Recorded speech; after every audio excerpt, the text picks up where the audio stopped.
I'll read. If you want to read out loud with the class, you will get extra bonus points for reading out loud. Can anyone tell me what happened in chapter 17 and 18? Does anyone remember? Oh, we're good.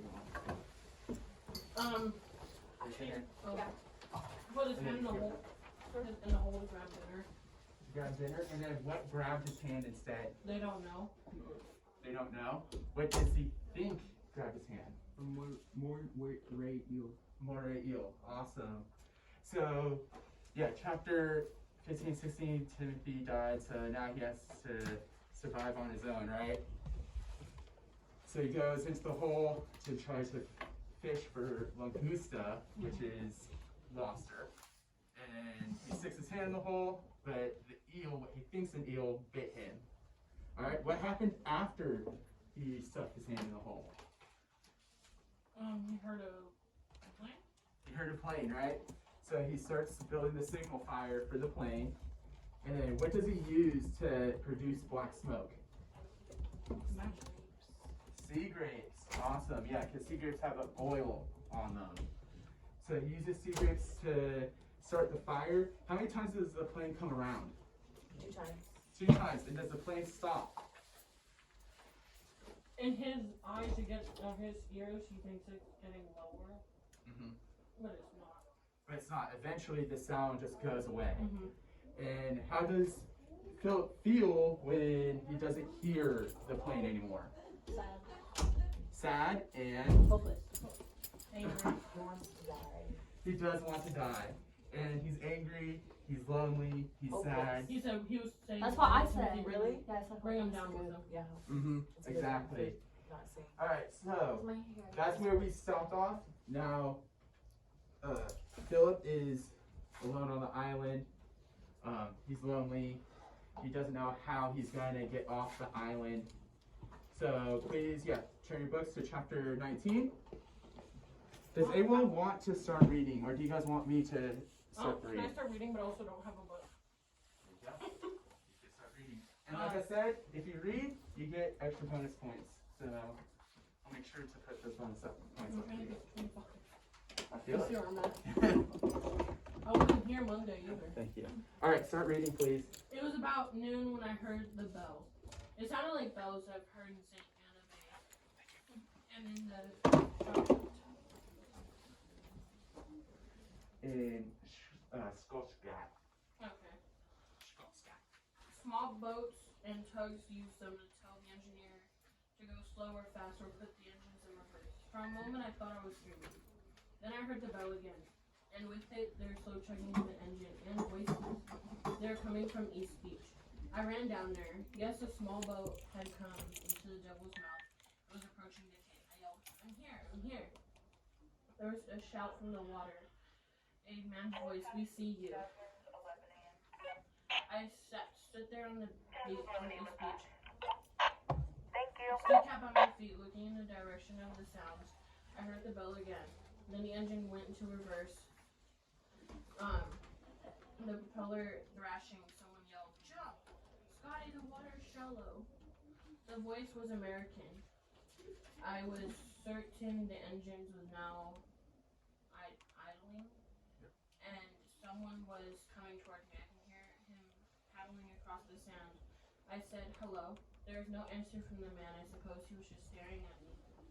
Then he yelled to someone on the boat, "My lord, it's a naked boy and a cat." The person on the boat yelled, "Anyone else?" I called out, "No, just us." I began to move toward the man on the beach. He gasped, "Are you blind?" I said, "Yes, sir." In a funny voice, he asked, "Are you all right?" "I'm fine now, you're here," I said. He said, "Here, boy, I'll help you." I said, "If you carry Stu-Cat, you could just lead me to the boat." After I had climbed aboard, I remembered Timothy's knife stuck in a palm tree. It was the only thing I wanted off the cave. The sailor who had carried Stu-Cat went up the hill to get it, while the other sailor asked me questions. When the first sailor came back from the hill, he said, "Can you believe what's up there?" I guess he was talking about our hut in the rain catchment. He should have seen the one Timothy built.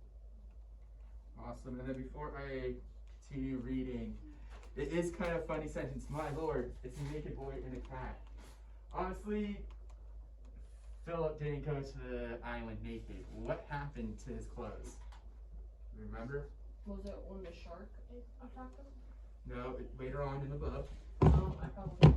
Yeah, they use them as stuff for their hut. They used parts of it for the stuff their hut, but Orion's right, it was the storm. The storm was so heavy and stuff that it blew off him and Timothy's clothes. Yes. Something completely off topic. We never found a spirit cave for Orion. Okay, we'll discuss that after. Okay? Awesome. Would anyone else like to read for bonus points, or would you want me to read? I'll read. You'll read? Awesome. What page? We're a page on 140. At the top? No. Where? I don't remember at the very bottom. Okay. Yeah, you can do it. I accidentally put this in the wrong spot this time. It should be right here. I don't remember everything that happened in the next few hours, but very soon I was helped up the gangway of a destroyer. On deck, I was asked so many questions all at once that one man barked, "Stop badgering him. Give him food, medical care, and get him into a bunk." A voice answered meekly, "Yes, sir, Captain." Down in sick bay, the captain asked, "What's your name, son?" Philip N. Rice. Awesome. Am I done? No, you can continue. What did you say? You said it right. It is and right. Do you want me to? My father lives in Williamstad. He works for Royal Dutch Shell, I answered. The captain told someone to get a priority radio message off to the naval commander at Williamstead, and then asked, How did you get on that little island?" Timothy and I drifted on it together after the Hato was sunk. "Where's Timothy?" he asked. I told the captain about Timothy and what had happened to us. I'm not sure the captain believed any of it, because he said quietly, "Son, get some sleep." The Hato was sunk way back in April. I said, "Yes, sir, that's right." And then a doctor came in to check on me. That night, after the ship had been in communication with Williamstad, the captain visited me again to tell me that the destroyer had been hunting a German submarine when the plane had spotted my black smoke and radioed back to the ship. Alright, you can stop right there. Give me 1 second, okay? Alright, so I also think another interesting line is, "Son, get some sleep. The Hato was sunk way back in April." So it seems like they've been on the island for a long time. We don't know how long at all. Do we think it's over a year that they've been on the island, or months? Months? Yeah. Why do you think it's months?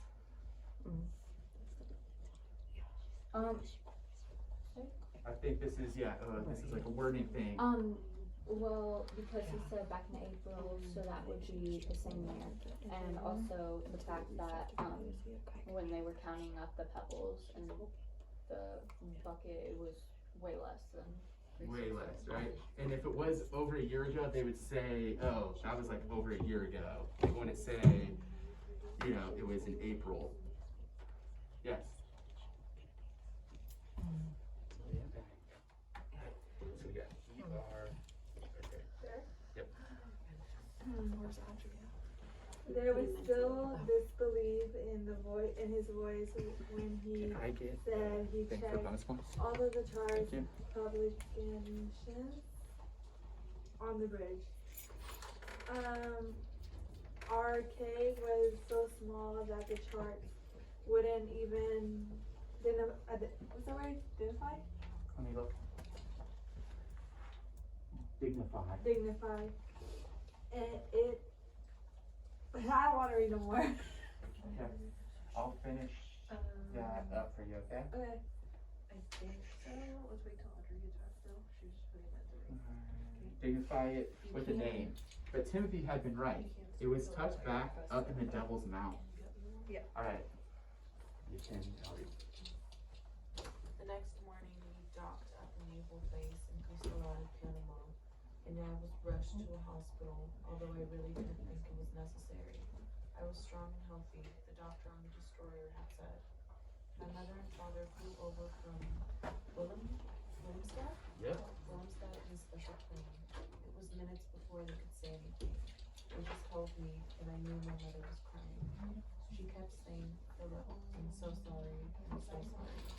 The Navy had notified them that I was blind so that it would not be a shock, and I knew I looked different. They brought a barber in to cut my hair, which had grown quite long. We talked for a long time, stood up on my bed, and I tried to tell them all about Timothy and Cay. It was very difficult. They listened, of course, but I had the feeling that neither of them really understood what had happened on our Cay. 4 months later, in a hospital in New York, after many x-rays and tests, I had the first of 3 operations. The piece of timber that had hit me the video went down. I damaged some nerves. But after the 3rd operation, when the bandages came off, I could see again. I would always have to wear glasses. Don't play with me about candy. It's not everything. But after the 3rd operation, when the bandages came off, I could see again. I would always have to wear glasses, but I could see. That was the important thing.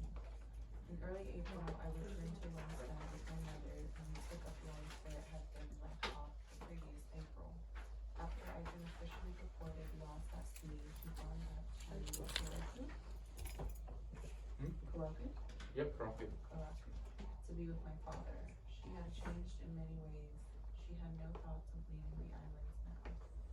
I saw Henrik van Boven occasionally, but it wasn't the same as when we played the Dutch or the British.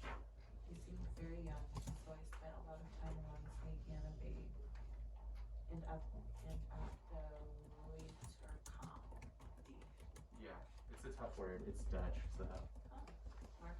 Market talking to black people. I liked the sound of their voices.